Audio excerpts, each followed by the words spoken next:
So I just want to say that we won't be using the Audio-Technica AT8686 until we get the FET heads. So stay tuned for a video update on that, because there was a lot of crackling. And again, none of my settings changed.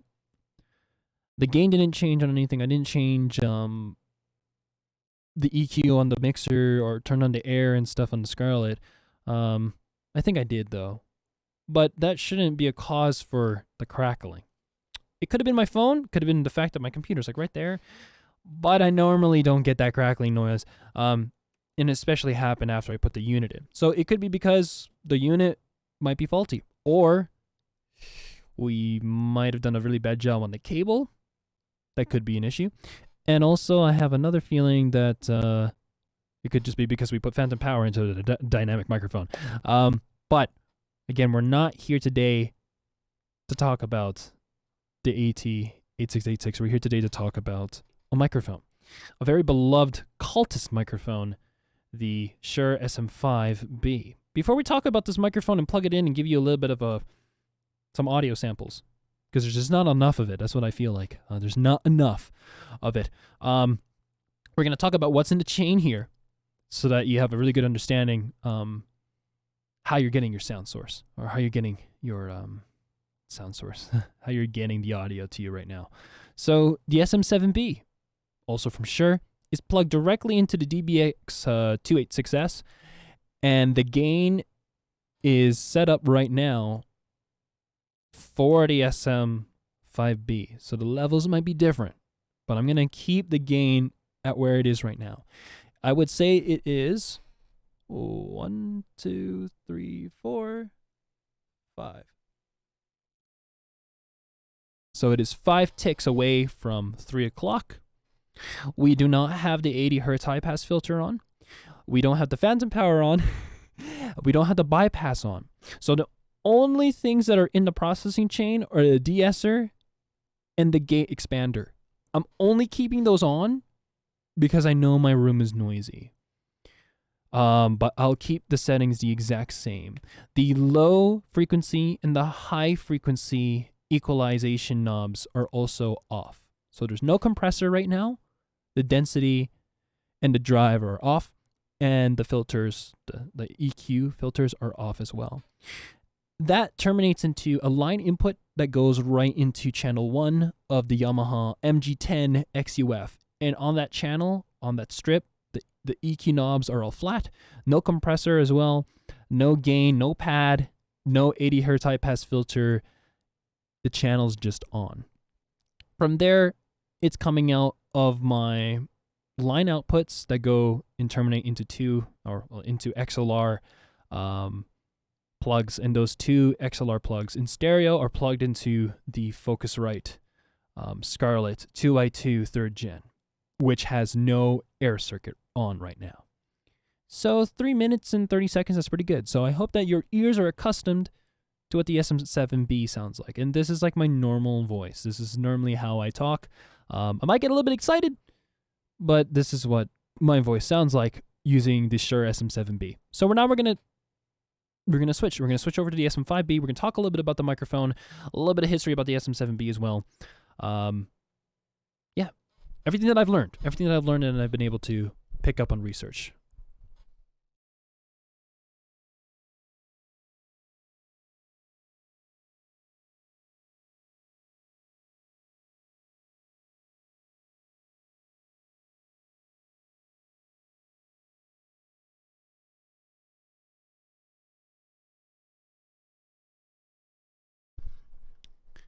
And here we are. This microphone is notoriously gain heavy, gain hungry, like the SM7B. To talk a little bit about the SM7B, this has had other iterations before this came. This microphone had the SM7 and the SM7A. So now just to note this, the SM7A had internal changes from the SM7, and the SM7B had the inclusion of a bigger, fatter windscreen. The SM7B is used a lot in radio, and is also used a lot in podcasts, for streams, for almost anything. You can also record instruments with this thing. Typically, people want to run the SM7B just like they ran the SM7, naked, absolutely nothing, having the capsule out there. It really gives you that edge on the high frequencies. And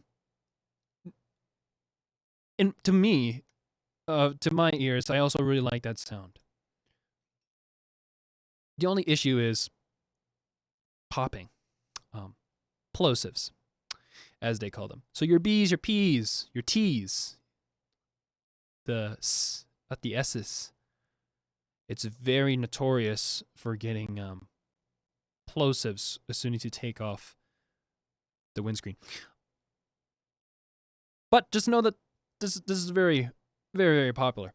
If you're like me and you take a certain specific route where you go heavy on a mic, I'm talking you spend a lot of money on like an industry standard like an SM7B, and then you cheap out on the preamps.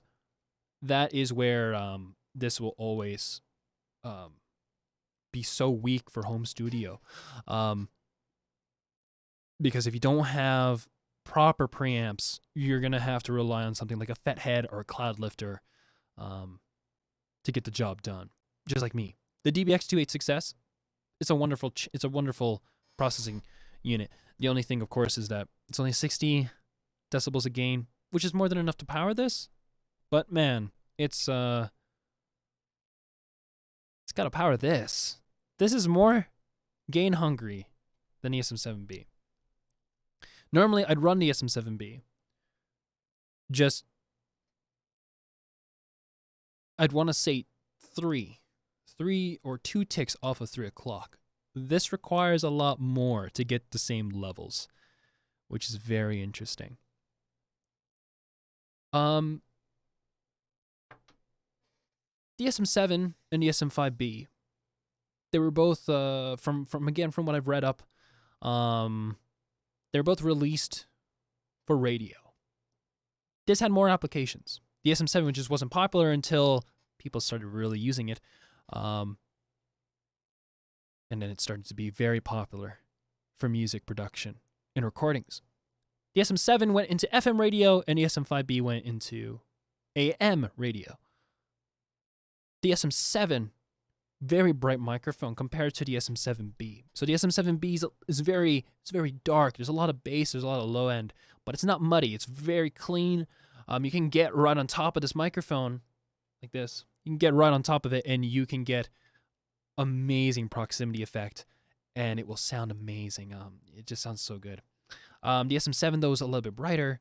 The SM7A should be very close to the SM7B, because it was like the internal changes happened on the SM7A.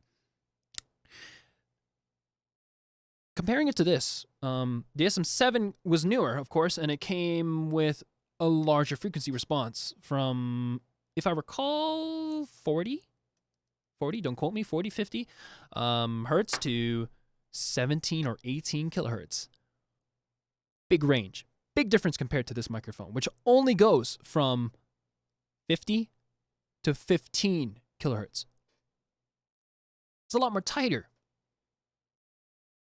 Now, this is very popular in radio. I'm not too sure about music. That's something I wasn't able to find. But recording and singing into it, like recording instruments and singing into it. Some people have said recording instruments with this without the foam is actually really, really amazing. But I'll definitely have to do that myself and do some tests. But this is more used for voiceover. This is more used for radio. Some voiceover actors. I'll try to find her page. I was listening to it, and she did some voiceover work with a microphone like this, with this microphone. It sounds amazing. To some people's ears, this sounds so good. And that is the reason why you'll never find these for sale, ever. These things rarely go for sale on eBay or Reverb because people want to keep it. People want to keep this microphone. Producers, radio stations, they want to keep this mic. This mic sounds so good. It is also very strong in the plosive gain. as soon as you do those P's, those B's, those like, unless you're really forcing it, and especially if you have a blast filter, which I don't, nothing. You're not gonna hear nada. There's no spikes. There won't be spikes in the waveform. It's gonna be really great for voiceover. Again, such a tight frequency response. Just like the SM7, where there's the SM7, the SM7A, and the SM7B, the SM5B also had an SM5A. I'm not so sure about an SM5. The design, when I was reading on this, not only was it used for radio, but it was over-engineered, just like everything should be. And it was over-engineered to be used in almost many kinds of applications, especially outdoors. Many microphones. Because keep in mind, I haven't said this yet. This microphone had its run from 1966, don't quote me, to 1983, don't quote me, approximately. Trying to recall from what I've read. Doing my best. So this microphone it's been around for that long, but again, like I said, many people loved it. Many people kept it. So it is really crazy to own one and to have one here in the home studio.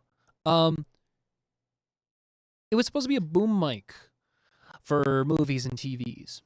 So typically, blimp microphones, when you look at them, what it will consist of is just a shotgun or a pencil microphone. So they look very, very thin. I would say that diameter, which is probably like half an inch, maybe an inch, and it's just very, very long. It's a long tube, and then you would have a like this plastic shell that you slide into it, and now you have this big round protective shell. But it's supposed to help with suspension, which this microphone also has, and I'll describe that later. And you'd put like a dead cat, which is basically like a humongous foam windscreen that's made out of hair, and it'll be used to block wind noise. Those microphones are very directional. I'm gonna say hypercardioid. So your typical cardioid pattern, which is the pickup pattern. So talking like this, it can hear me all the way over here and all the way over here, but almost right off like this, like almost completely off axis, around 90. You're not gonna be able to hear the source too well. And that's exactly how that microphone, that's typically how those boom microphones are supposed to be. So you'll point it, the person holding will point it right at the talent, get the sound right. And the shielding from the dead cat will be protecting the microphone from wind. And the suspension arms and stuff, which will be like typically rubber or an elastic of some sort, will help with handling noise. This microphone has the exact same thing all in one. So we do not have a dead cat, and we don't have a plastic kind of like suspension or plastic kind of like shielding to hold the dead cat, whatever. We just have the foam. So what they did was they have a more denser foam in the back and a less dense foam in the front. And you can't see it on camera, but this is the lighter end. And this is the darker end. And I know this also because of the arrow. How the heck am I going to do this?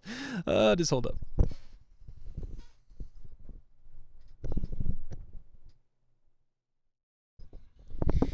There's an arrow for the microphone so that you can see where you're supposed to talk into. Because right at the back, it's dead. There's a dead zone there. In the air pocket, I'm not too sure about the engineering side about the microphone, but all I know is that air pocket is what really added to the sound, of course. And the foam helped not only with the plosives, but also the blast filter. So here's your element. It looks just like an SM57. And if anything, it's basically an SM57 with an over-engineered capsule or with a more tinkered capsule. Just like the SM7s, the SM7A, SM7B, the SM7, they have SM57 capsules as well that are modified. So it looks just like this, and then there's a foam right on top. Mine, again, doesn't have the blast filter, so just keep that in mind. So the blast filter, a thin layer of foam, goes right over the element, and then you have this. Again, that is the reason why this thing won't take plosives. And also the reason why it makes no sense to go past 15 kilohertz, because there's a lot of high frequencies that are just not going to be able to go through and get picked up. So it's actually one of the reasons why the SM7 and the SM7Bs are used without the windscreen, is because you can just take it off, and if you take it off, you get such a more brighter sound because the high frequencies are actually being picked up and not held back by the foam. But again, the foam helps with plosives and also wind. Handling noise. Suspension arms are also this like elastic that holds the element. And the capsule right at the tip here, this is like where your capsule would be. And then there's like this metal shielding that goes around the unit. And yeah, can you hear that? You can hear that, but that was pretty fucking good. It holds it, suspends it in the air, and that's actually what's supposed to add for handling noise. Now, we talked about the handling noise, talked about the application, FM, AM radio, frequency response. It's a cardioid microphone. It's a dynamic microphone. It's gain heavy, just like its 57 brother. Radio. Again, notorious for radio. Lots of radio talents. You can find them on YouTube. Search up California Radio Check. They have a few examples of this microphone being used in action. And many people like it. Many people. Engineers, producers want to keep this microphone. You're not going to find these on eBay or Reverb very easily, especially locally. You're not going to find these locally being sold because everybody wants to keep this microphone. Everybody wants to hold on to it. It has such a specific sound that is super duper amazing. Its competitors were not only the SM7, but also I want to be so safe here. Not only the SM7, but this is SM7B, but also the Electro Voice RE20. These are microphones that you would have seen in radio. If I haven't mentioned it already, I think I did already, but the podcast and live streaming and stuff, many people would probably default to using an SM7B. If not, they'll be using the Electro Voice RE20. It's a little bit brighter. It's got no proximity effect. This thing's crazy. I really like this. Now, the SM7 and the SM7B, notorious for music. You can use these to record instruments. You can use them for almost anything. It's so versatile. This microphone is just more for voice, and I can hear that, and I can understand that. Owning one of these microphones, because of how rare it is a blessing and a curse. And we're going to talk a little bit about why it's a curse in a moment. Just want to make sure that I covered as much info as you'd probably want. I think there's not really anything else important to say about the mic. It's just old. It's super old, and if you haven't noticed from the color already of the foam, it is so old that the foam is deteriorating. That's actually what happened to the blast filter in mine. The blast filter just straight up broke apart. And not only that, if you heard the rattling, that rattling isn't this, because it's suspended. It actually does a really good job. The element, if you search up an SM57 so you understand what that looks like, it's a plastic piece that has these like little lines that protrude and come out. And then you have like this metal grill at the tip, but there's these plastic black things that come out, like spikes. That's loose on mine. And also, this is a modified SM5B.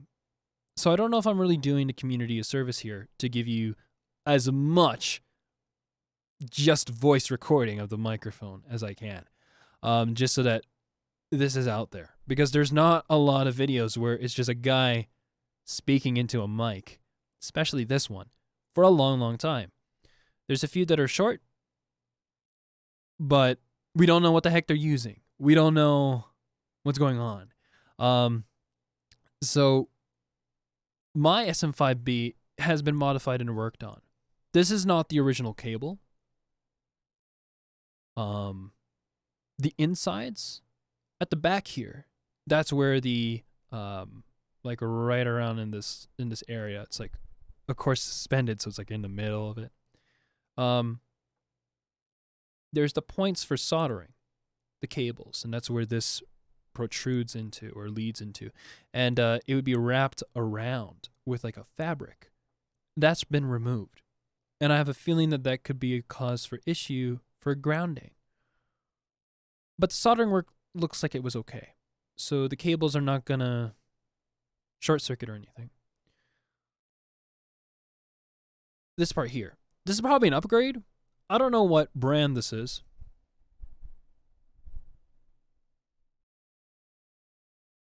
Atlas something. And it's a rubber damper. So you can use this on different stands. I have my quick release on this. But right underneath here. Oh god, you can't see that. Right underneath here. This little stand thing. The screw. You can use this as like a replacement.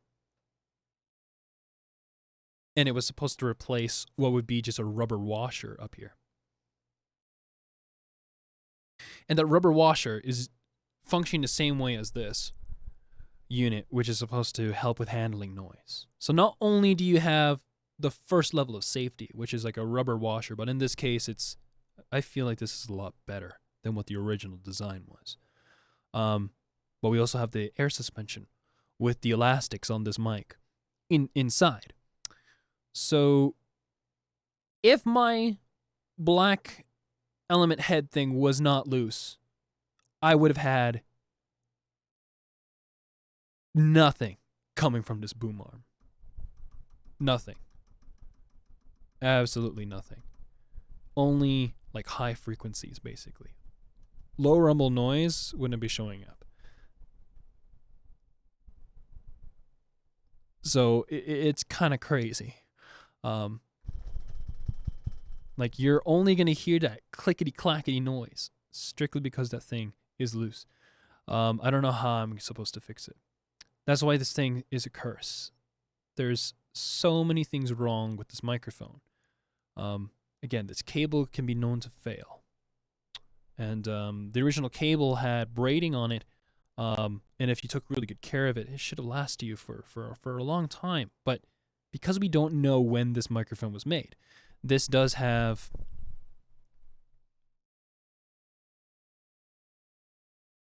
I think this is 4251. That's the serial number. There's other older serials out there. I don't know how young this is, like how new it was made. So the components can be almost near their last legs. The foam is going to deteriorate. It's had its life cycle from even the looks of it. Naturally, the foam is supposed to come back out. I don't think I have it with me, but we'll just take this for example. So when you push into foam, it'll the elasticity or whatever, when it's compressed, it'll decompress and come back out. This is still going through that process, and it's very, very slow. And I have a feeling that some parts of this are just going to stay the same way as it came in shipping. There used to be a company that was really not released, but there used to be a company more Tronics or something, and they made replacement everything for this microphone. You can get like the replacement yoke. You can get a replacement screws, replacement the elastics. You can also get a replacement foam in the blast filter specifically as well. You can replace quite a few components and even the cable. So they did a crazy job lasting for so long, but when I started getting really into this microphone and considering buying one, they, I think, went bankrupt, or the source or whatever for the foams and stuff, they were bought out. So Mortronics now doesn't exist. Their website, you can't even find it. And anybody who probably has spares of these are not going to be willing to sell it to other people that have the microphone, because they don't know how long their foams will last for. So there's a lot of components that Shure is not making anymore because of its age and because of the money that it costs. Like, this was over-engineered. Again, you can use this anywhere. And it has a humbucking coil that was used just like in the SM7s, the SM7, the SM7A, SM7B, to help with RMI, or RFI, electromagnetic interference. RMI, yeah. So that alone, crazy design. But then we also have the suspension. We also have the foam densities. We have this yoke. Just a braided cable alone is also kind of, it's going to cost a little bit. So Shure stopped producing these because it was just expensive. It was just expensive to make. They were not really making any money. And because not a lot of people knew about the microphone, that's why I said earlier, the cultist microphone, not a lot of people bought it. Only such a specific small group of people purchased this microphone, and that would be people in radio. So this continued in 1983 approximately, don't quote me. And now, without a source for foams, these microphones will die. Now, there is not a lot, it's not a bad thing. Okay, it isn't a bad thing that this microphone will die at some point. But I think what is bad is that we just don't have a lot of sources or a lot of examples of it being used. So as much as I can, I want to use this on stream, use this for podcasts, and especially podcasts, and sing a little bit with it, just so that we have some of that. I'm gonna try to find the websites I went to and things. I'll put as much links to whatever info I was able to find on this there, because I know I'm gonna leave things out. I don't remember everything, and I might have gotten some of the information wrong. But all I know is that this thing is old. Only so few people know of it. If you knew about it, you knew about it. And if you wanted one, there's nowhere to go, nowhere to look. Locally, if someone owns one, they're gonna keep it. Producers that know exactly what this thing is and it's in good condition, they're not gonna give it to you. They won't even let you touch it probably. Yeah, it's just really crazy. Considering things such as COVID, this microphone also would have been not really popular if it were to come back, and also if it were to be shared, like in a radio sense. Strictly because the foams are really hard to clean. This thing's huge. This thing's dense. It's expensive. And to replace this, the replacement foams don't come with this metal ring. There's a metal ring that you glue the foam onto, and you have to clean your metal rings and reuse them because they don't come with the pack. It's just the foam. That's also something that was interesting when I was reading up on that. So these things are expensive. And then back then, I mean, I don't think people really cared. But again, it's very unhygienic. It's just one foam. If you buy an SM7B, you can replace this windscreen. Okay? It's removable. If I haven't mentioned it already, I probably did. repeating myself, but SM7B and the SM7A to get more cleaner high frequency response. They would remove the foams so that it just has the element exposed. And then with it on, it's a lot more darker. It's a lot more bassier. It's a lot more low end. But again, the proximity effect on this thing is really great. And speaking of proximity effect, this microphone literally doesn't have it either. So if I move away, like, there is a little bit of it. And then as soon as I come closer, what is really odd is that there's a lot in my cans. I'm using the DT770 Pros, 80 ohms. These things pick up a lot of the high frequencies when I'm really close on it. And then when I'm further away like this, when there's like an inch between me and my mouth, it kind of sounds tinny. And that's something that I was concerned about. I was concerned, why does it sound weird in my cans when I'm monitoring it? Now, when you listen to the recording, you're not going to hear that. It's going to sound flat. It's going to sound pretty consistent. It's going to sound normal. In the cans when monitoring it, it doesn't sound good at all. And I've been training my ears to use these cans for a bit. So I could hopefully, when this came, I can hear the differences. But yeah, it just doesn't sound nice and elegant to listen to live when you're using, comparing it to an SM7B or comparing it to an RE20. It sounds super duper weird. But on the recordings, it sounds fine. It sounds fine. We're going to just rotate this here.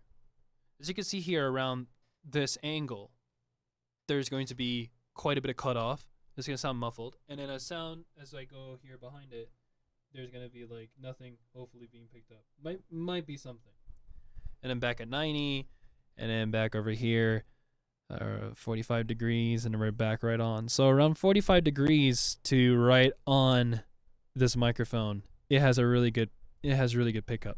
It's a front, or end address microphone. Reason why it can't be talked into like this. This just doesn't work. It's muffled. The element is pointing directly at the tip right here. Right? So you have to direct it right at your talent, right at your source. It's very similar again to the RE20 and also the SM7B or the SM7 iterations. Yeah, this had, I think I already said it, an SM5A. Again, there's not really a lot of stories, a lot of documentation on that. So the SM5B is very popular and really well known. The SM5A is not. And same thing with the SM7A. So if we're going to talk about rarity amongst the Shure microphones, the SM7B is so common because it's still being made. But then the SM7A is more rare than an SM7. But then an SM5B is more rare than an SM7. And an SM7A is more rare than the SM7B or SM5B. So the 5 series, or the 5 brothers, there's not really a lot of them. Not a lot of those A's. A few of the B's. Yeah, I don't know. I love the sound. We're gonna sing a little bit. We're gonna sing a little bit for you guys. So yeah, as you can see, that handling noise is crazy. And this is only 3 pounds. This microphone is around 3 pounds. Man, I want to fix that so bad, because it's being that black part that I mentioned that goes around the element is actually being suspended or held right now with 2 copper wires that I think are supposed to be used for grounding. Yikes. So that could be a cause for issue. But I'm just going to say right now that this microphone is so light. It's so light to move around. Like, I actually have the setting for my Rode PSA-1. That's the mic stand I'm using. I have it set up so that it is very quick, very light. If you tighten the screws too much, it gets a little bit rough. So you can loosen them up with a flathead screwdriver. Reason why I have this. Moving around this thing's crazy fun. Moving around the Electrovoice RE20s is ridiculous. And because it's not as tight anymore, it won't be able to hold as much weight. So the Electro Voice actually is prone to just slowly falling down. This microphone is light. It's crazy. It's such a light microphone. Like I can abuse this thing. So we're gonna turn on the piano. We're gonna open up the channel.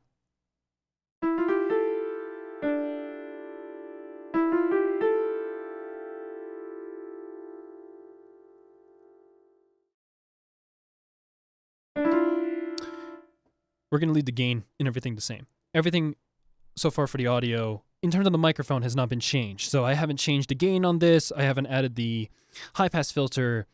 The de-esser and the gate are still on, but there's no enhancer and there's no compressor. Just so that everybody recalls what the settings are here.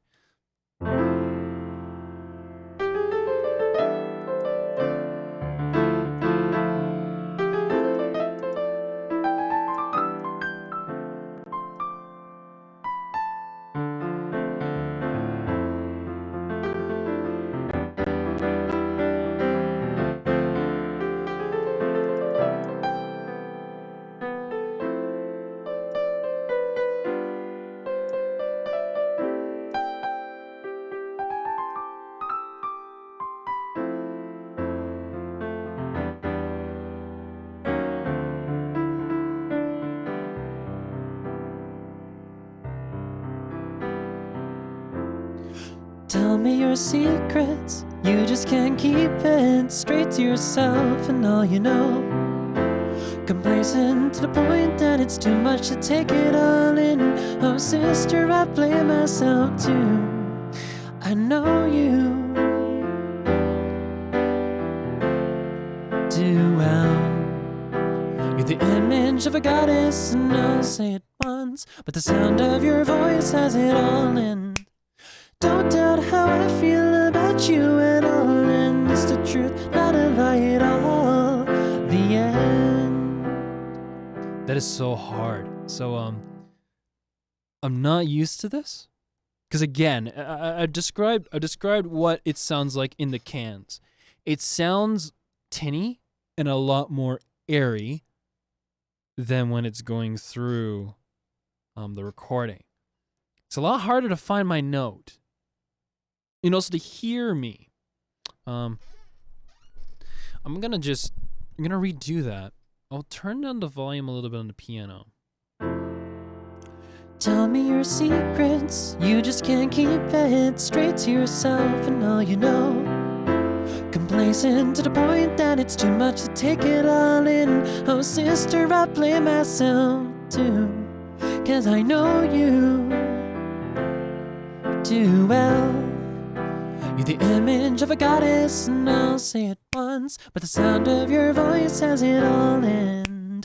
Put the effort. Oh my god. I forgot the lyrics to my own song.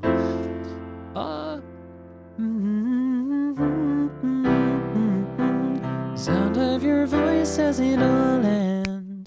Don't doubt how I feel about you at all, and it's the truth, not a lie at all. The end.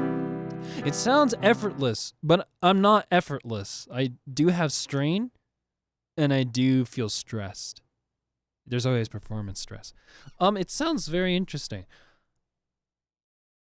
The bass, that's something that I think is what I've become accustomed to when listening to this microphone. There's a lot of bass.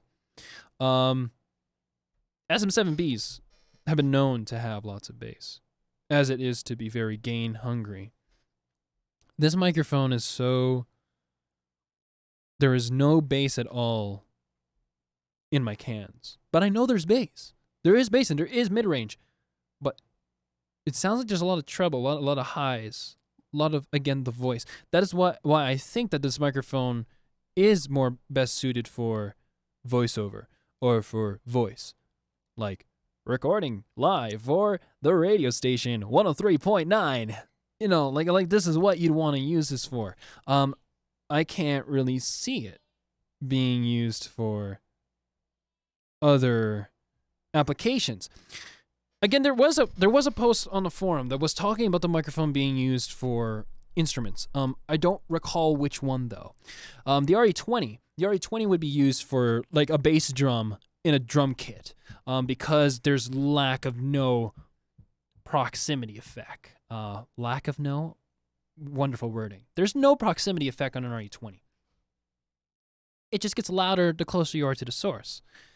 The SM7B, well, when you remove the windscreen, it sounds elegant. It's very warm. It's very warm. Very welcoming low end. This microphone in my can sounds so weird when I'm monitoring it. But then the output sounds very clean.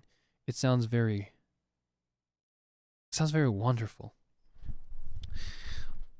Let's see here. This is the first time we're going to do some changes to the mic. So what I would normally do, okay, is I would actually use the compressor to 2.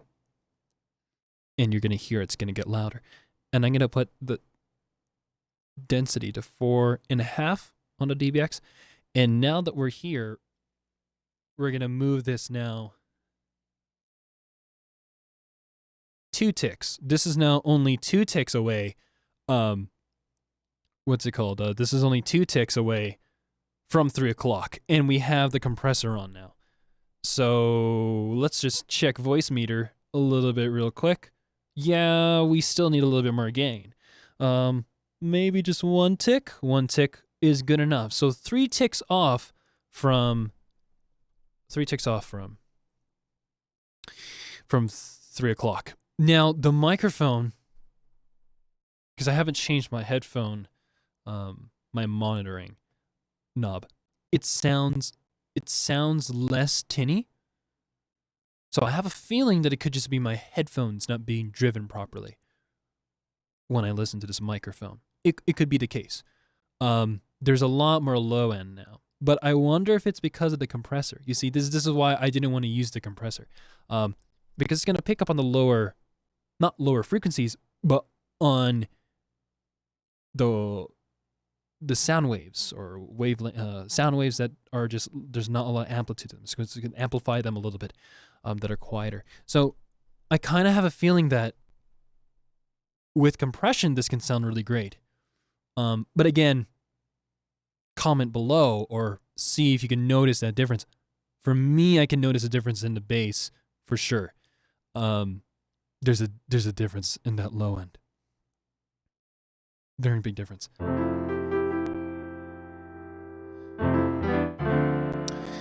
So now again, this is what I would say my default setup for like an SM7B and an SM5B, SM7B, the RE20, okay? I would use these settings. The gain is just different, because this microphone's a little bit more hungry.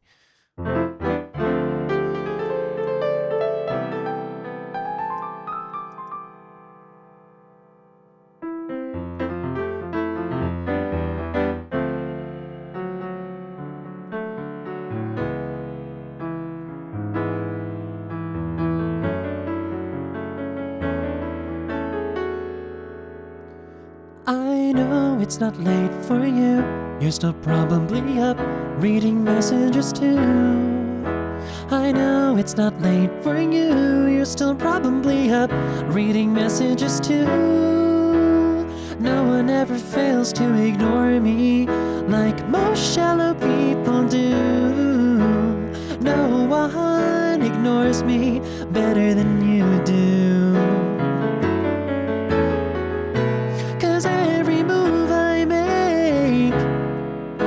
Me closer to you, and every move I take brings me nowhere close, 'cause I know that glimmer in your eyes, it's for him.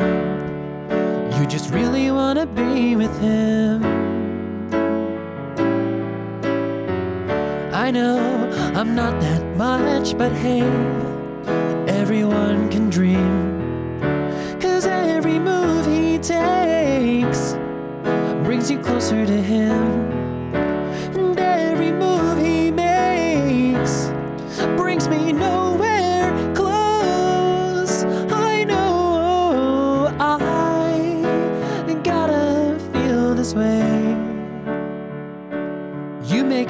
easy to fall in love with you. You make it easy.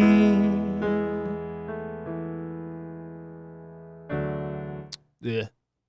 I want to plug in the SM7B now.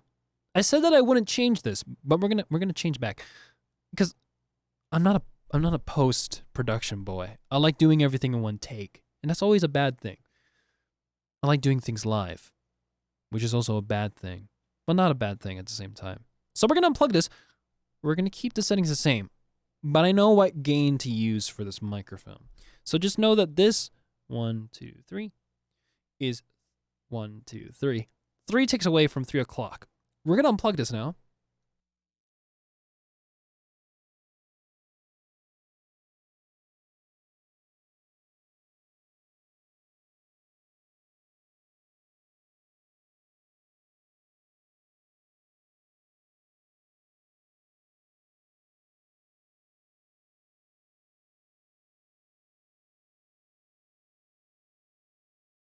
And we're gonna be back with the SM7B. Now, 1, 2. Oh my God, 1, 2. Yeah, 3 o'clock for me sounds fine.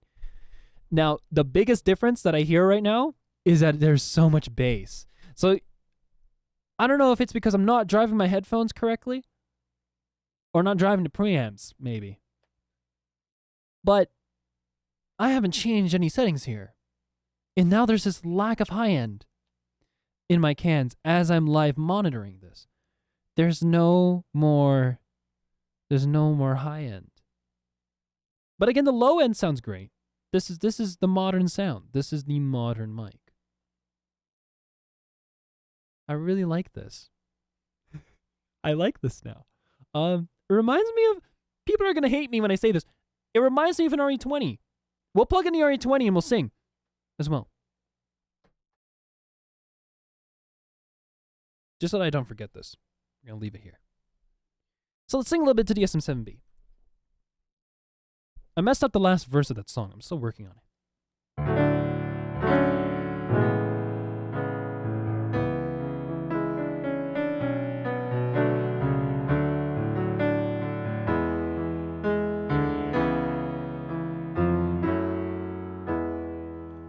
I know it's not late for you. You're still probably up reading messages too. I know it's not late for you. You're still probably up reading messages too. No one ever fails to ignore me like most shallow people do. No one ignores me better than you do. Every move I make brings me closer to you, and every move I take brings me nowhere close. 'Cause I know that glimmer in your eyes, it's for him. You just really wanna be with him. I know I'm not that much, but hey, everyone can dream. 'Cause every move I make, oh, every move he makes, brings him closer to you. And every move he takes brings me nowhere. I do not know why I gotta feel this way. 'Cause you make it easy to fall in love with you. You make it easy. Okay. Now, we're going to take off the windscreen. So you can hear that if you haven't heard that before. You can hear this. Now you're going to notice, though, that there's a lot more puffs of air that you're going to hear. If I'm really trying. We're going to tilt this so that when we're singing, we're not going to be destroying that element with our puffs of air.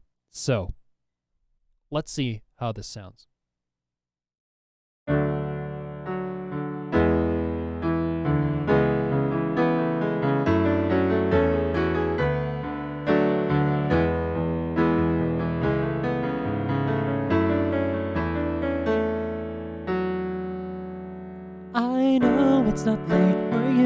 you're still probably up reading messages too.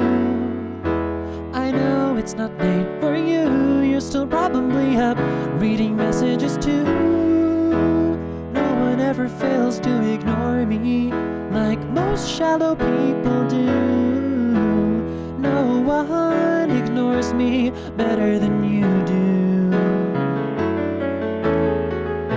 'Cause every move I make brings me closer to you. And every move I take brings me nowhere close. 'Cause I know that glimmer in your eyes is for him. You just really wanna be with him. Oh.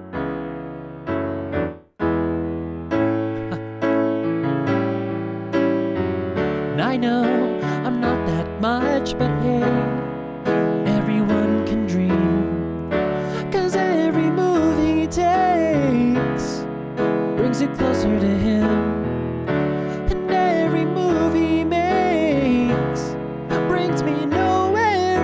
I do not know why I gotta feel this way. You make it easy to fall in love with you.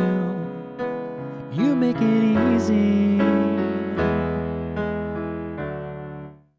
So there's a lot more. I couldn't do it. My mic control, my mic technique, I'm just not that good. So you're going to hear those puffs of air. I'm very sorry. But let's just elaborate what just how bright this microphone is and how much of a job this small thin windscreen does. The bigger windscreen though, I don't think I'm going to use it. I mean, I could just so that you can hear it. I would say that it would be so we need to have a little bit more gain. Just 1, 2, 1, 2. So 2 ticks more gain because we are further away from the microphone element. This is not the same sound as this. So for whatever reason, this thing carries so much high frequencies right through for whatever reason that might be. I don't know why, but it does. It does. The SM5B, that density change. I wonder again if it's because of the air pocket that is designed behind the microphone when it was engineered, if that plays a role. Because what's really interesting about the SM7s is that the microphone itself is actually used in the acoustics. I'm going to take it off. So you can hear it, okay?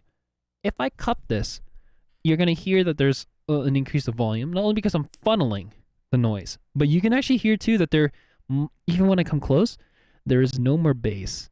And then when I come off of it, there's bass. And when I touch this here, there's going to be also a lack of bass. And then as soon as I let go, there's going to be some bass. This is vibrating. Everything is vibrating, working together. It's one cohesive design. That is why you can't hold this microphone when you're using it. I'm trying to practice my mic technique. Anyways, the same thing applies for the RE20. We're going to sing with this on, just so that we have a full, proper thing. So here, we're not going to hear the like if I'm really trying, okay? Plosive protection, pro. Like the wind goes right into my face. That's exactly what it feels like with this thing. But the sound's not the same. Because this is darker, more warmer low end, more bass. And also I can kind of feel like this is more dense foam. It could be also because this is deteriorating. But let's sing and compare.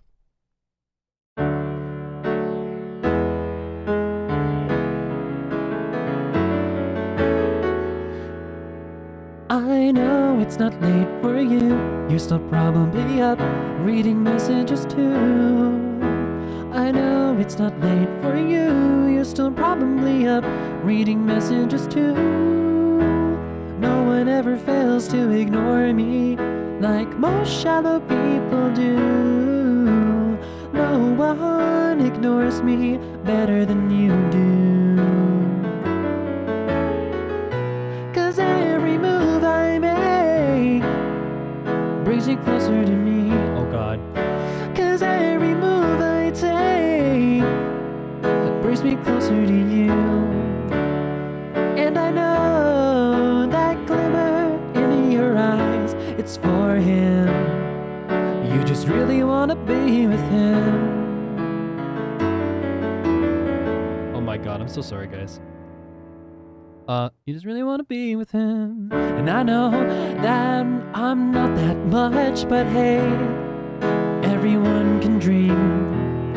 'Cause every move he takes brings you closer to him. And every move he makes brings me nowhere. I do not know why I gotta feel this way.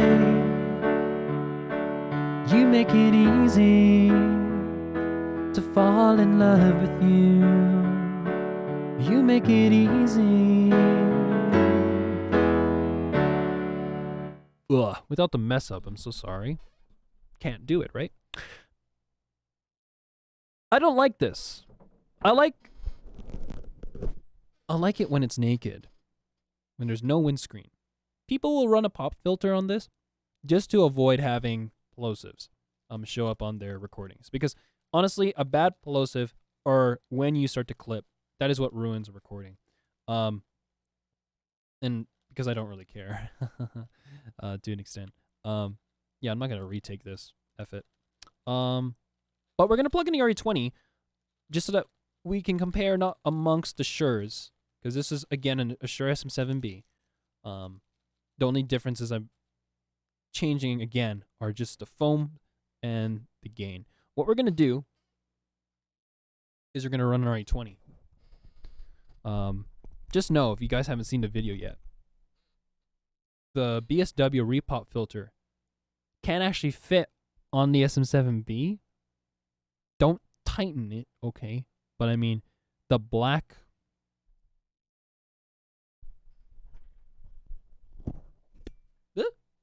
cage, you can actually just slide it on.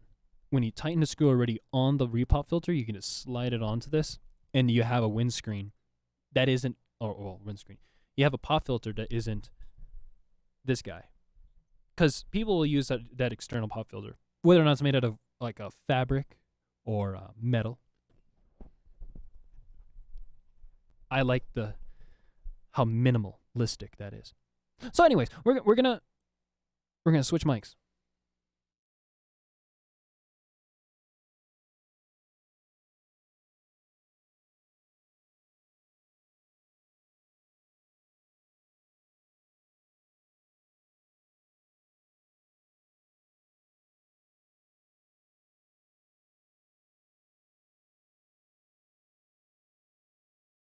Is happening. The notorious I told you so, when this microphone is doing exactly what I described. It's so heavy. This RE20 again was used in radio. Like, this is a very popular microphone as well. I just can't see it being used for vocals. But it is. Now, in my opinion, I have a nasal voice, and I understand that. Some talents might benefit from using a warm, darker microphone like this. To me, strictly because this dampens those mid frequencies with nice warmth. But you have to make sure your talent knows how to have good control of their distance. Because for someone like me, I accidentally use the proximity effect, but not on purpose. Because you can use the proximity effect, yes, but there should be some intention when doing so. That's something that this microphone kind of like alleviates is that even if I come closer to the microphone, or if I'm off axis, on axis, off axis, what's really great is that there is no change in coloration. It's just amplitude or just volume. How loud I am. That's the only thing that changes with distance. We're gonna sing into this. I heard a little bit of me talking, so you have a good understanding of what the microphone sounds like. Yeah, I love talking to this microphone. Hold up.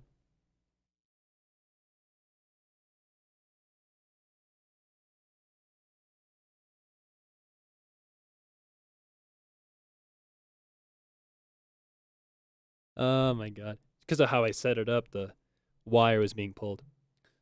Yeah.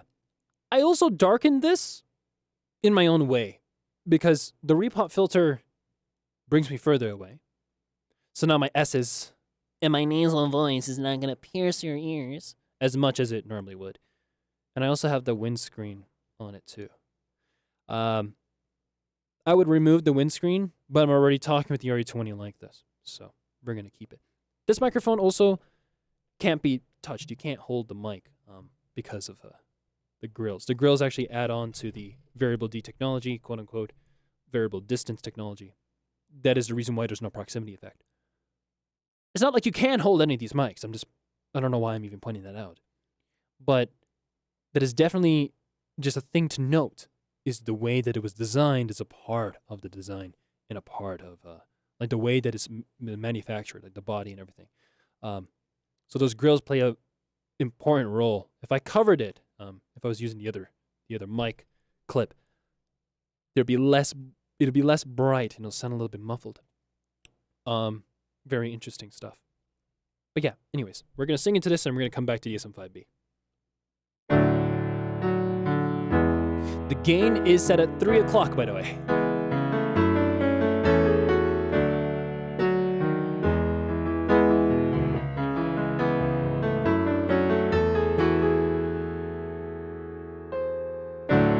I know it's not late for you.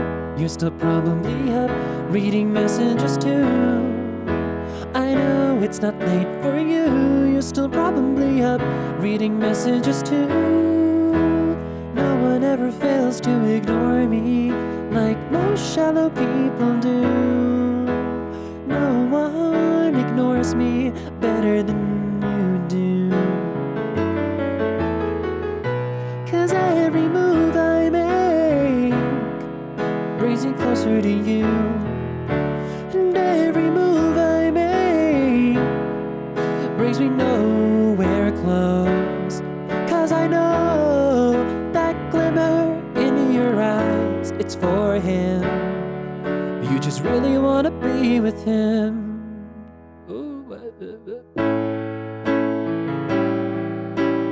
And I know I'm not that much, but hey, everyone can dream.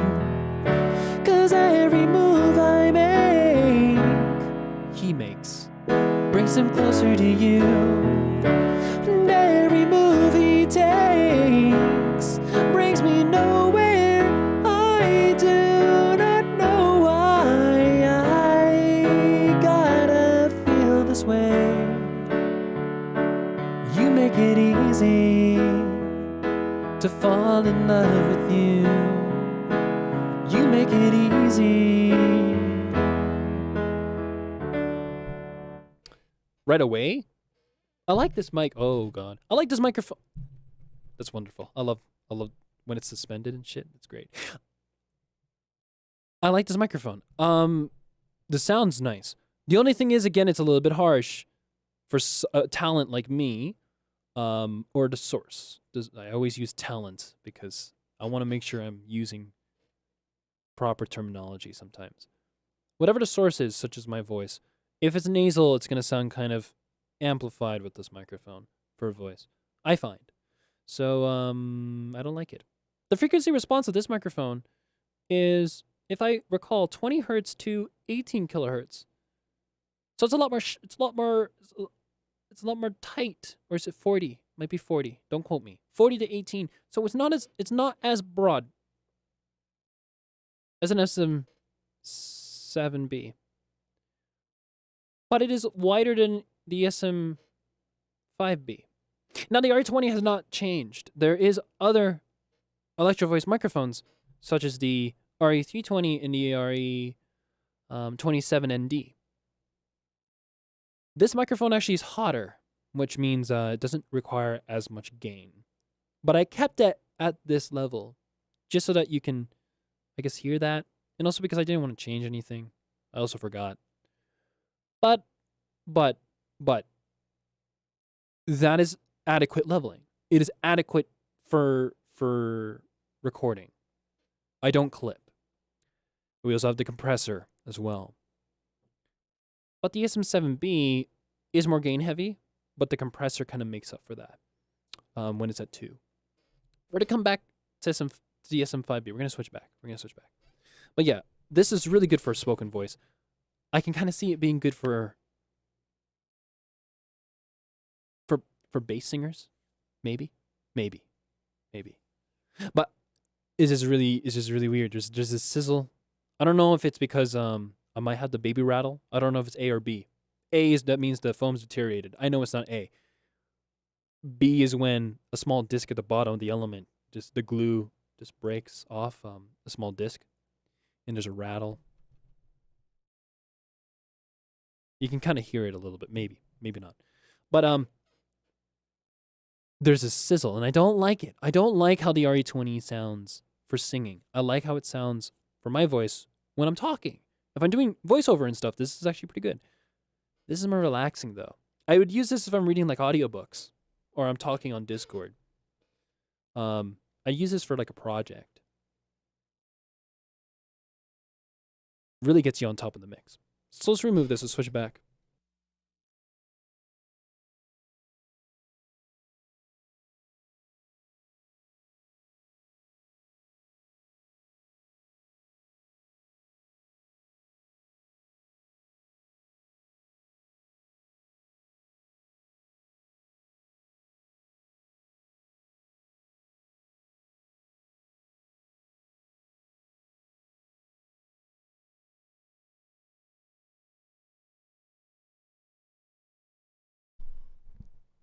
And we are back.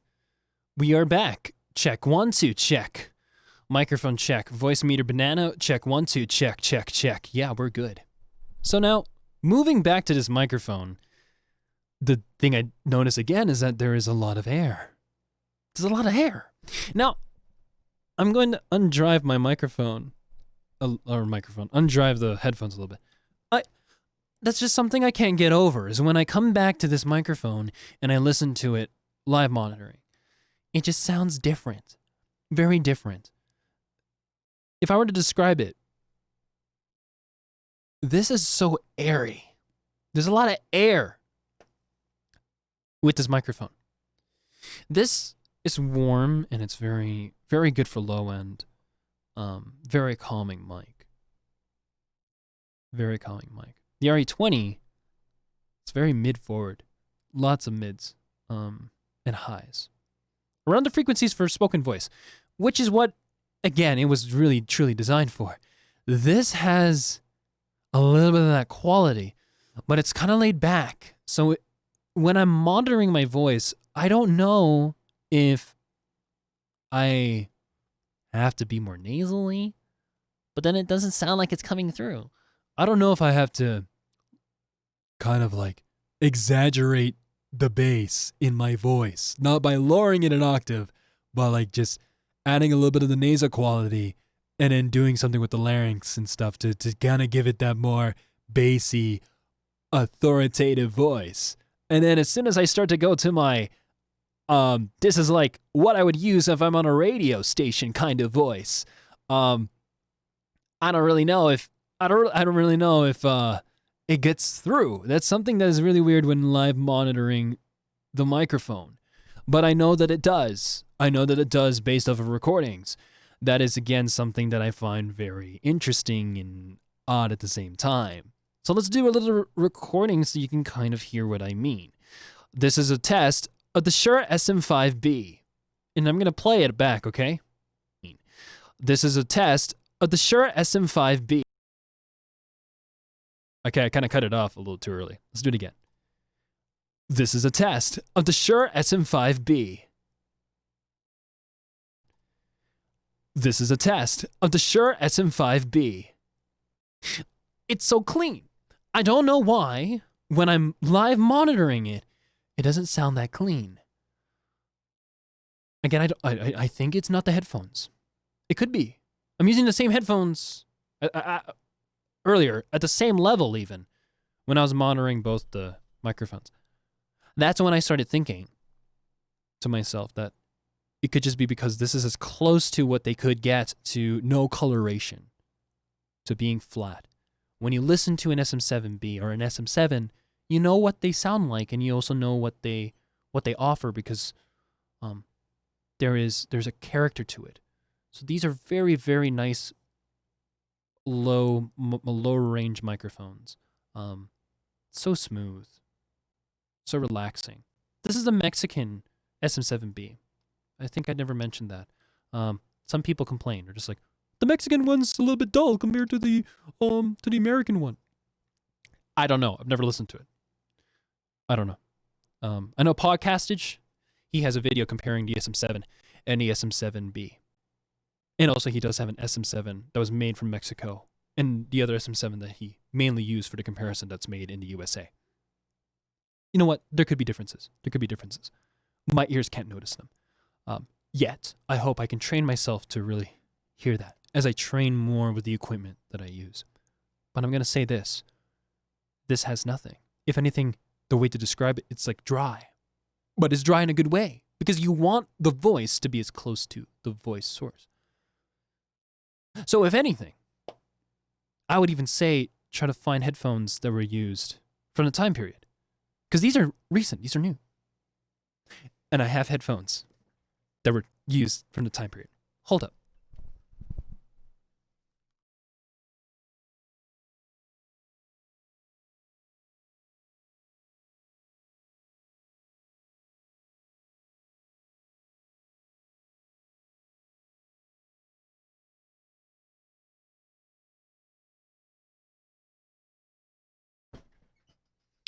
I can't hear myself. Oh my god, it sounds so weird not having headphones on. We're just going to turn down the volume though, because I know that these are not as sensitive, or not sensitive. The rating is not as high as DT770 Pros. I picked up the wrong pair. Let me put these back.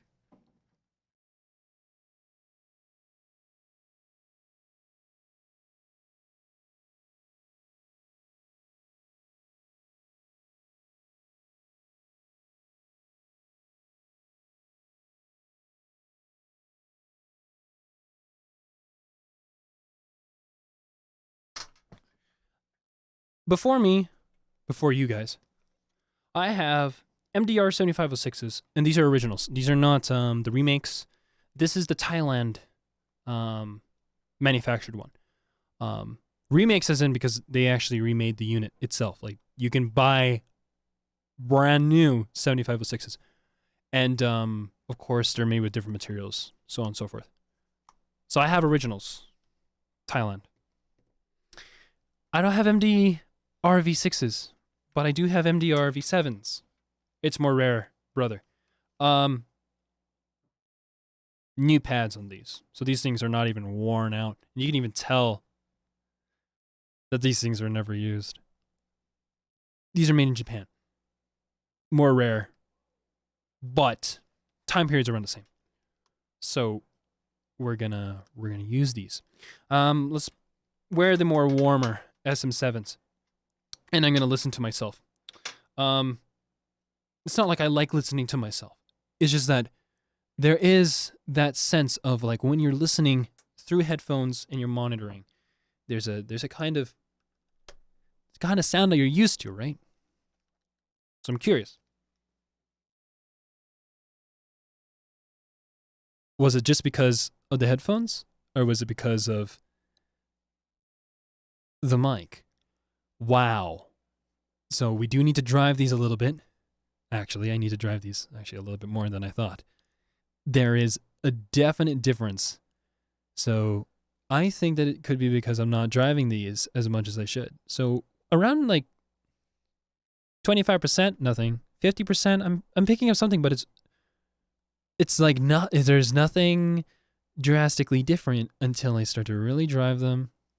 And now that I'm driving them around 100%, let's just dial it back to 75. Okay, so from what I can hear with different phones, the soundstage on these are huge, and that could be playing a role in my ears. The microphone sounds very forward, very mid forward. Wow. These are warmer compared to the more analytical 7506s. I mean, okay, everybody's probably going to they're going to probably complain and be like, "Why don't you have other pairs of headphones?" Just know that I'm not rich. So I'd only have so few kinds of headphones with me at the moment. These two being probably the more adequate ones to test when monitoring the microphone. These are just my daily drivers. So I'm trying to train my ears to them. But I can hear it when I'm driving these a little bit more better. There's not that tinny noise. It's very smooth. I like it.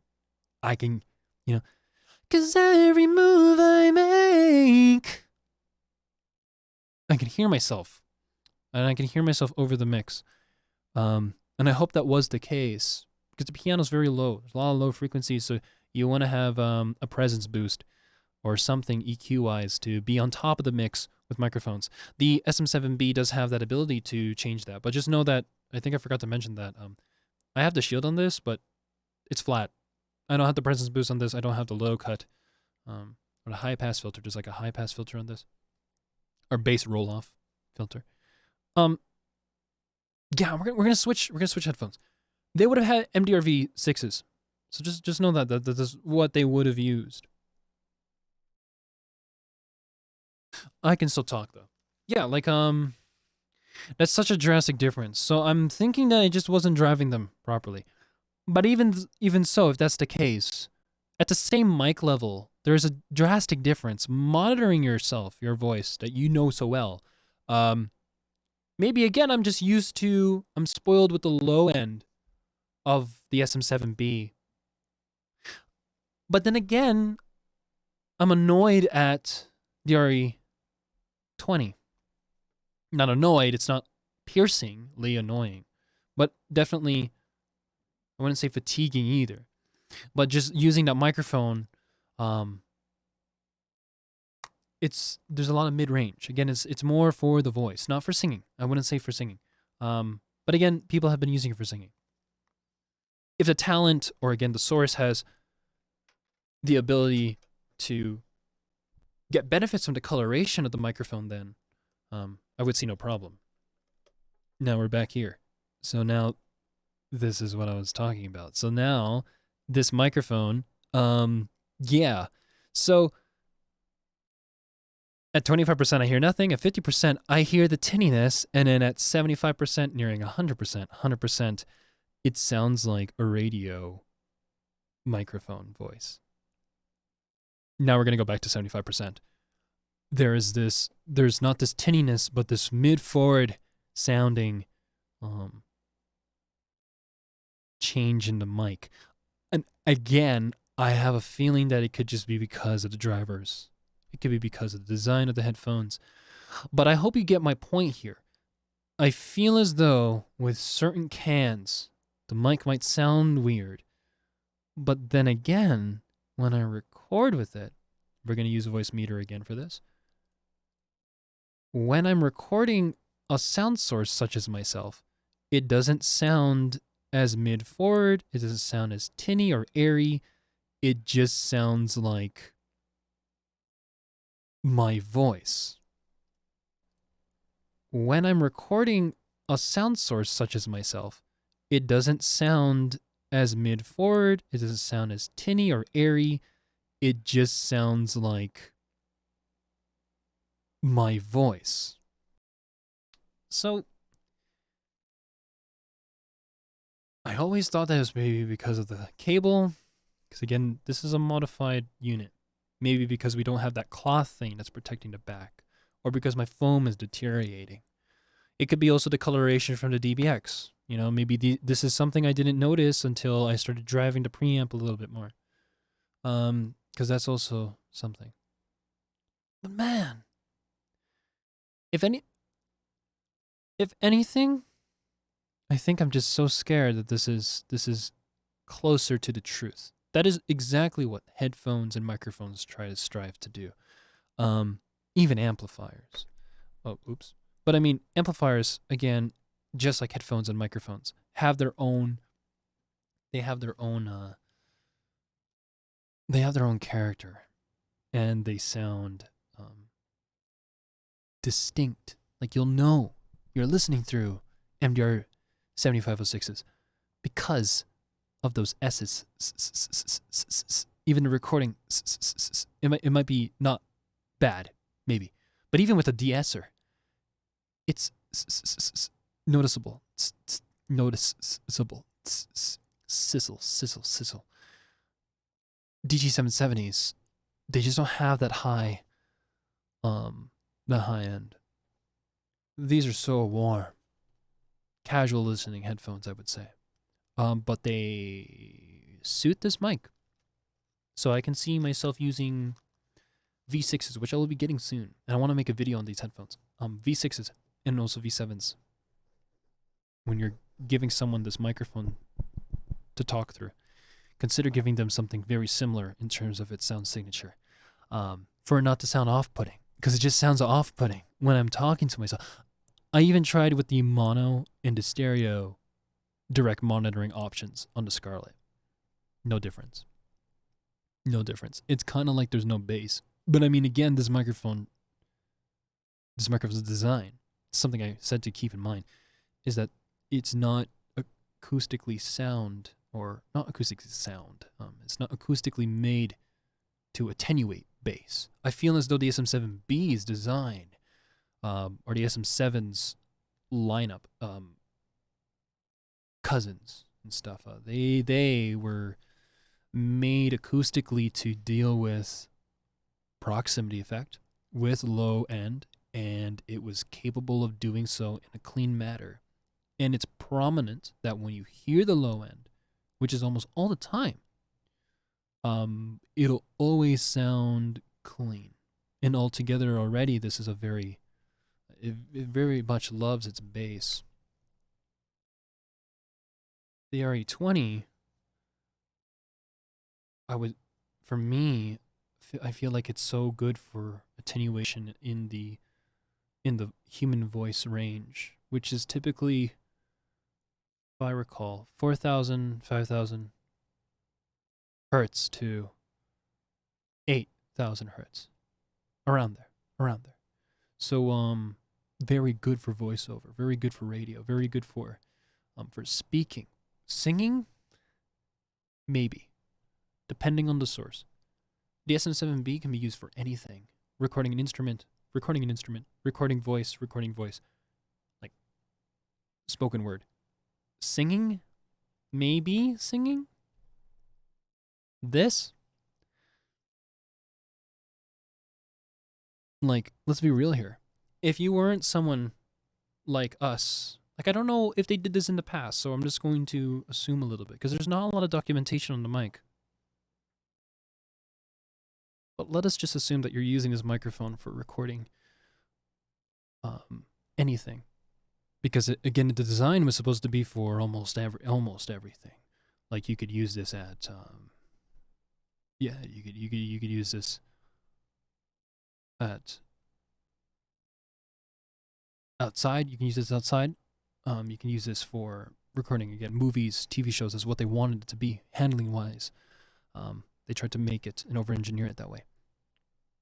But the size is just too big. It's just too big. So the RE20 is long, but it's skinny. So that's why you can get away with cutting a little circle in the bass drum, shoving it in there. If you weren't explorative, willing to take off the foams. That's what I'm trying to get at. Like, if you're keeping the microphone the same way as it is, where can you really use this, and how can you record your source? I can't really think of an example where that's gonna work out for you. Yeah, like just we're gonna increase it by a tick a little bit. Yeah, like I don't the gain. I really don't know. But it definitely has that sound again that is close to the truth, where there's no coloration, and I think that's what makes it kind of eerie, kind of spooky.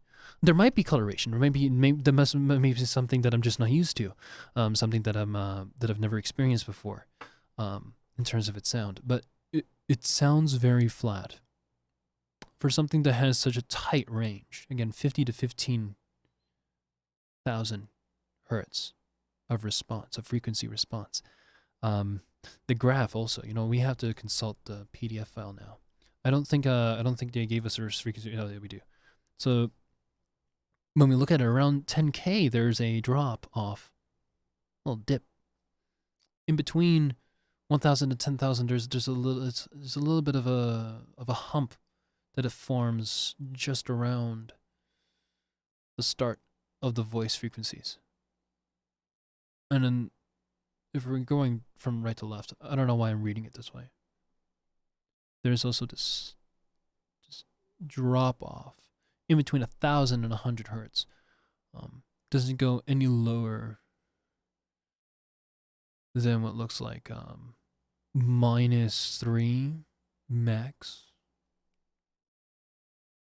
in terms of decibel drop off, and then 100 goes right back to like -2, and then slowly but surely towards 50 it just starts to drop gradually.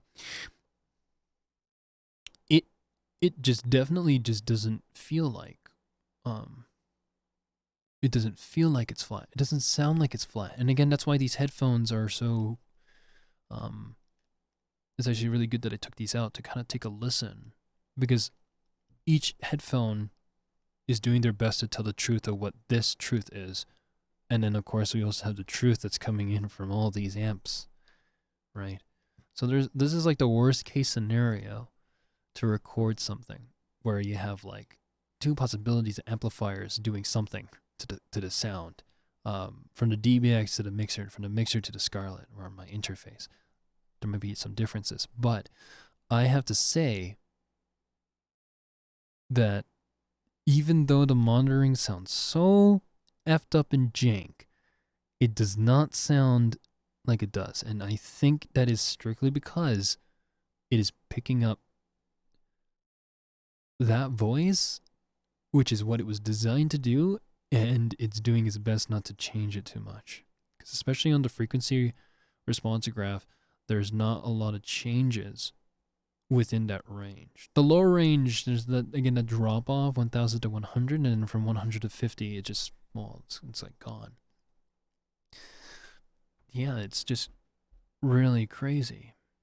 Definitely crazy. And the microphone again is so light.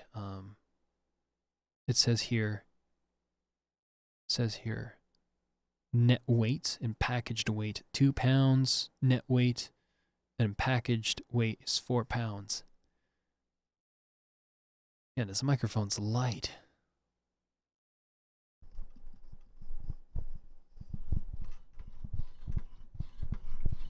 Like, I should have glued it. Like, I mean, I don't know what solution to use for the black part of the element, but I know that there would be almost literally no handling noise, because we have the suspension from this, and we have the freaking, not suspension, we have the dampening from the rubber washer that's in here, and we have the suspension arms that are holding the microphone. This would be not prone to getting hurt by handling noise at all. I don't know how to end this video. Like, I tried to talk as much as I could so that there's a lot of this here on the internet, because there really isn't. Especially when you just search up SM5B. There's only like 2 videos. There's a guy who did a short video talking about his radio station or his online radio, and then there's another guy that hasn't posted about the microphone in like forever. but he talked about replacing the foam and all that kind of stuff. It's like 7 minutes long. It's a lot more longer than the radio station guy. But there's nothing else on this mic. Like unless you tune in at a radio, an online radio or a radio station that has this microphone, you'll be exposed to it. But if you don't know about it, you don't know what they're using, then you don't know if you're listening to it. So that's why I want to be sure that, hey, you're listening to this microphone right now. And I'm going to have it like right in the title, SM5B. You know, so anybody searches this up, they will find it because there's just not a lot of it. There's a few forum posts and stuff around early 2000s to 2000 and like early 2010s, talking about the microphone. Like, oh, I found this at like a garage store at a yard sale and stuff, you know, or like one of the radio stations is cleaning up their stuff and look what I found, you know. There's a few of those. There's also a Facebook group for this, which I'm going to be posting a video in. But it's as ridiculous that we don't have a lot of examples of this. And I know that this is not the only microphone that's going to be dying. There's plenty. There's plenty of microphones out there, I bet, that like we don't have an example of it or enough. There's a website which I will try to link as much as I've found about the microphone. It might take a while, so if you're looking in the description, just know that it will probably take a bit. But like there's a website that has like a bunch of Electro Voice microphones, a lot of Shure microphones, and the guy does have some audio samples of his voice, which is really great. Excuse me. So but they're so short. It's just I want more. I want more just the sound of the mic. Even though I process this, I know it's the SM5B because it just sounds so good. So I can't wait. I can't wait to use this for podcasts, and I will be switching it around for rotation. So we just did the RE20, and I used the SM7B the episode before. So the next episode I do for the podcast, I'll be using the SM5B. I don't know what else to say about it. Like it's just crazy. Again, it's sad. Moretronics. I don't know if I already said this already, but they used to make foams, replacement everything for this thing, and they're just gone. So we don't have another source. We don't have another source for repairs or replacement parts for this microphone. Again, it's just so big. It feels flimsy. This external cable, like I don't know why Shure does this. Like there had gotta been a better solution in doing this, but they didn't. They didn't have something better. And as you can tell, for a few generations before the MV7, I think it's called the MV7. There's a new mic Shure just released for podcasting and stuff. USB microphone and XLR microphone. That's aimed at I would think more for the podcasting market. It's an internal cable. I don't know why it took that long, or they didn't change this. There might be an SM7C maybe one day, and they change the cable being external, because this is bad. It's a failure point right there. And then the failure point for the microphone, this microphone, is just strictly the most detrimental part. Because what's really great is you can dent, like what happened with my microphone, you can dent the frick. This is what I mean by remembering when I say like acoustics and stuff, like how it was made, what's included. Like this unit is dented a little bit. It probably won't pick up on camera, but there's a dent on the top here. This is also not flat because of that, when whatever happened with the previous owner. And over here, there's like a little dip got pushed in. You can probably see that when I do that. So what's really great is this does such a bad job at wind protection anyways, even compared to the SM7 or the SM7A. So this is your wind protection. If anything, that's just to protect the elements. So because the amount of matter, because like it's not like I removed the metal shield or frame, the acoustics aren't changed. So that bass and the way that it behaves to low frequencies so well isn't changing. Albeit I put the pop filter, so this actually moves me purposefully away from the microphone, and also I have this windscreen to dampen the nasal qualities and also to help with wind protection. Because the built-in pop filter, which is just a big thick disc of foam, it does a decent job, but it's not the best job. That's why I can get away with keeping the gain at 3 o'clock. The acoustics are only affected by the grill, so, and also the foam as well. That's why these microphones are actually very similar indeed. Because with age, I don't know how old this is. I can tell this is an older model based on the switch. The switch here is actually a triangular switch rather than, I think it's like a circle now. It's like a little circle on newer models. You can also tell from the color too. The color's a little bit more washed out. So I know that this is an older RE20. So this is going to be at some point, the foam's going to die. Foam's going to die out, and it's going to be basically because of the same issues as this, where it's not easily replaceable, and also everybody's talking into it. You can spit on this, you can lick it, you can, like it's going to be there, and you can't really change it. Back then, probably the units were available to rebuy, but nowadays, you can't do that. You can get replacement phones for this, because the RE20, industry standard. SM7, SM7B, industry standard. So getting the foams for these microphones are going to be easy peasy. The thin one or the thick one. For this one, the foam that surrounds the element, and also the foam pop filter that's at the top.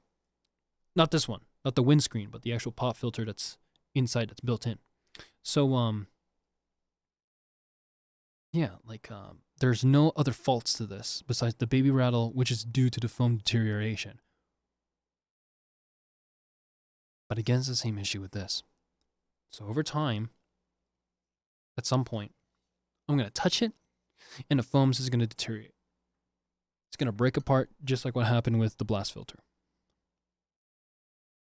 So, this thing's going to die. But if I take really good care of it, and it's only me that's using the microphone, but it's not going to be likely. That's not going to happen. Yeah, there's not really much else I can do with it. I can probably get away with using an external pop filter like that. Like this. I can probably just throw that right on top of the microphone. Do that. People have also mentioned, because sometimes when you buy these, they take this out because they know it's gross. So this is replaced. In the back, the more denser foam is kept. But then the element is showing. So they'll use the external pop filter and just put it on top. And that will help with the higher frequencies to pick it up. But again, it could be because of my hands. It could be also my ears. My ears are probably just bad now. But man, does this sound airy.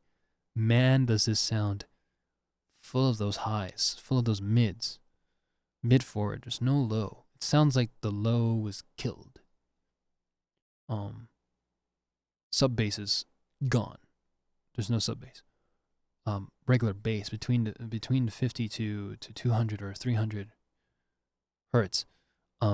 It sounds like it's not there. I mean, it is there, but it sounds to me like it's not.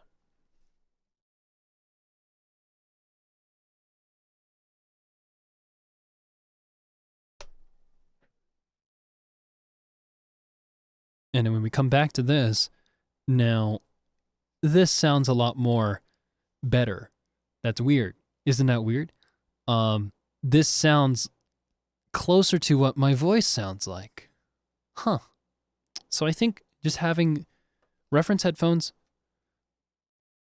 that are a little bit more warmer, and then coming back to mine, I can appreciate now that, yeah, it just doesn't sound bassy because there's no bass, but also it sounds as close to flat because it's telling its truth to me. And for me, it sounds like there's no coloration. It sounds dry, but it's a good thing. At this point, I'm just repeating myself. Like, it's so weird. So with the design flaws, with the how old and the age of this microphone, if it's well kept and the foams end up dying on you, you can probably get away with just throwing a pop filter in front of it, and it will still work.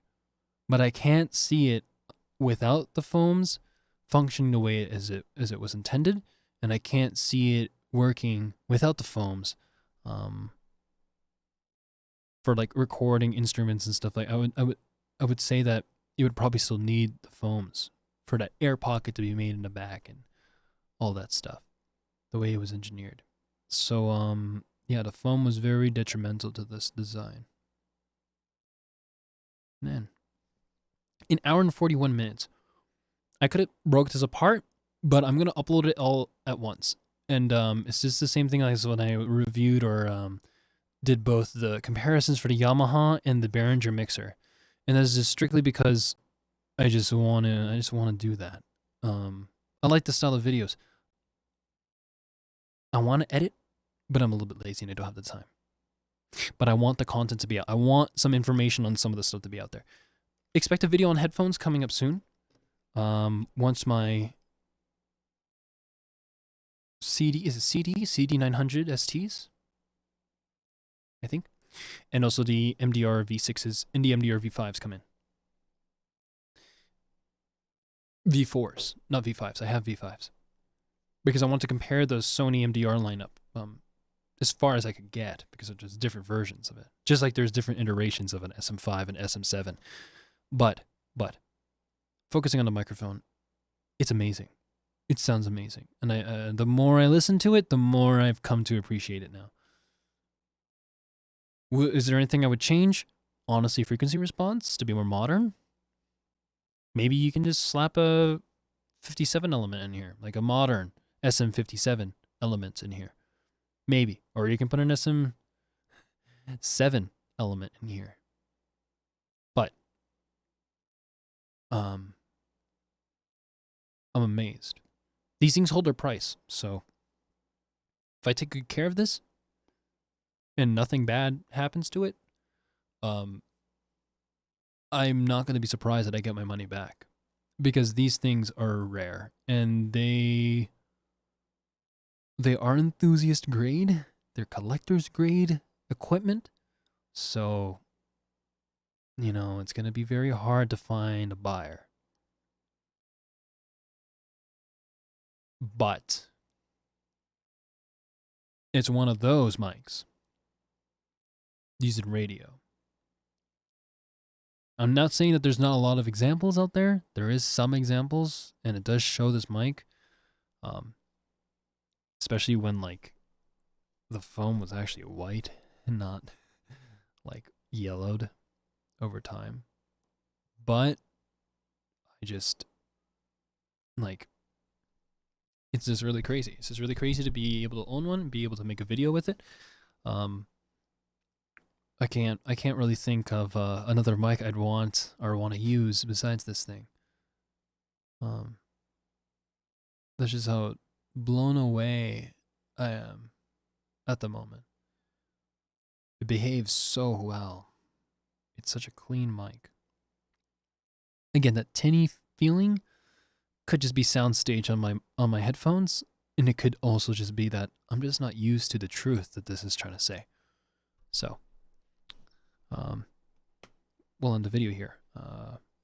Hopefully this was enough for people who just want to get the sound, because again, there's just not a lot of this out there where it's just talking to the mic. I want to know what it sounds like. I don't have a lot. There's not a lot. There's nothing like that. There's just like maybe 5-second clips or something, where there's music in the background because it was a radio example. I want to hear just the mic. A lot of just the mic. It sounds so good. Anyways, I'm done. My throat's dry. I have nothing else to say. Expect new videos using this microphone. Take care. Be safe because of COVID and stuff. Sorry, I'm uploading like 3 videos at once. It just couldn't be helped. Yeah, once the fed head comes, we'll use the fed head with this because that's going to help with the gain. But I can't wait to put this back in the mix and fix limiting issues. Again, the only reason why I don't have this right now is because I definitely don't want to run phantom power accidentally into this one, into this microphone. Ay, ay, ay. Yeah, I would not want to do that.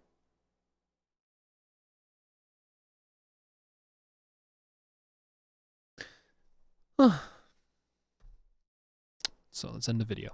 Oh my gosh. I'm bad at outros. I don't have an outro.